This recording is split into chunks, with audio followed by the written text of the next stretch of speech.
Bonjour et bienvenue sur la chaîne Tango Résine. Alors aujourd'hui je vais vous parler d'un outil très spécial, un outil pour la résine. Ça vous empêchera de poncer les bords de vos créations. Je mets mes feutres là parce qu'il s'agit, par exemple, je vous montre, un pot à crayon. On a toujours, lorsque l'on a fini la résine, que l'on démoule, on a toujours des petits trottoirs comme ça, des petits rebords, et ça nous oblige à poncer en angle jusqu'à ce que ce soit lisse et non coupant. Et bien là, je vais vous parler des ébavureurs. Alors j'en ai deux modèles. Donc on les reçoit avec des lames, avec voilà, une recharge de lames. Ce sont toutes les mêmes lames, c'est juste quand il y en a une qui est usée, on a le change. Donc ça, si je ne me trompe pas, c'est celle-ci et celle-ci. Voilà.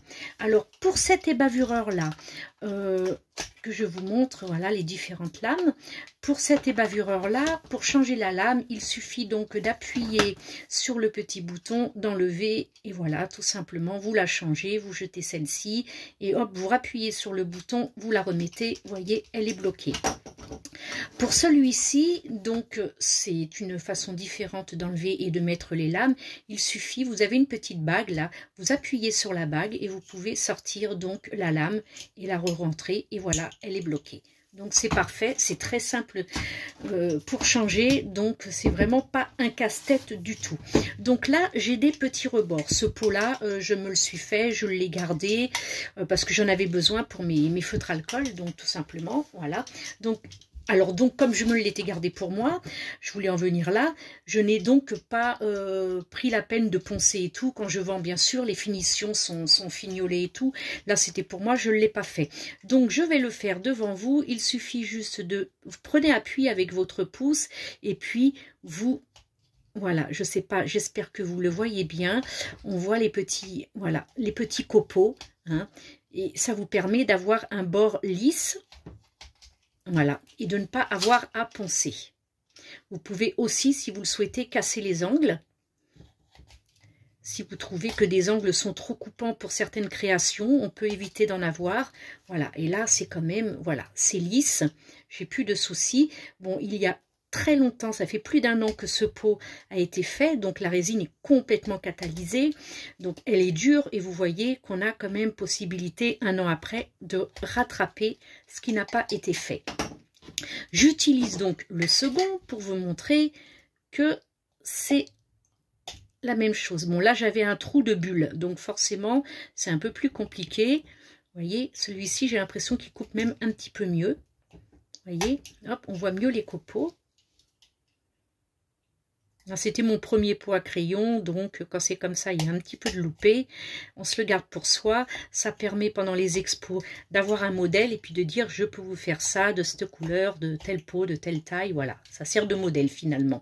Alors vous voyez, c'est quand même beaucoup plus pratique, beaucoup plus simple que d'avoir des feuilles de ponce de différents grains pour pouvoir réussir à rattraper tous les petits bords qui ont été faits avec la résine. Voilà, là c'est complètement lisse, je n'ai plus de soucis. Là, vous l'entendez,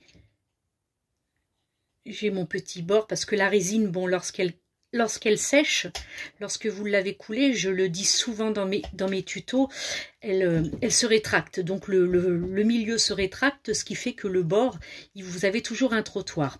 Moi, je fais toujours en sorte, maintenant, parce que je ne le savais pas à l'époque, maintenant je fais toujours en sorte de bomber lorsque je coule. Donc je bombe, ce qui fait que quand ça se rétracte, ça reste à fleur. J'ai pratiquement plus besoin. D'où l'avantage d'avoir un ébavureur, comme ça, vous n'avez plus que vraiment un léger bord à faire finalement. Voilà, donc c'est très simple, c'est très efficace, c'est vraiment un très très bon outil. Après, hop, vous pouvez, quand vous avez fait ça par exemple sur des dessous de verre, après vous pouvez tout simplement prendre vos crayons, vos différents feutres acryliques or ou autres colorants que vous passez autour. Comme ça, vous savez que c'est bien nettoyé. Vous n'avez plus qu'à fignoler, qu'à faire vos petites finitions. Voilà, donc c'est un outil que je recommande. Je vais vous mettre les liens en barre d'infos, hein, sous la vidéo que vous trouverez pour les deux ébavureurs. Et puis moi, voilà, c'est une commande Amazon, hein. Vous avez juste à taper ébavureur sur Amazon et puis vous avez un large choix. Donc voilà, voilà les deux que nous avons reçus avec chacun des recharges de différentes... Les lames sont toutes identiques, mais des lames de rechange. Voilà, tout ça pour un excellent travail et pas s'embêter à poncer.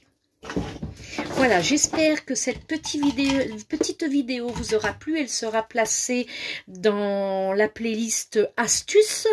Et puis je vous dis à très bientôt. Et puis surtout, bienvenue aux nouveaux abonnés. N'hésitez pas à liker et à commenter pour poser vos questions, pour donner vos envies de voir tel ou tel tuto un jour sur la chaîne. Et puis, merci aux anciens d'être toujours fidèles. Bye!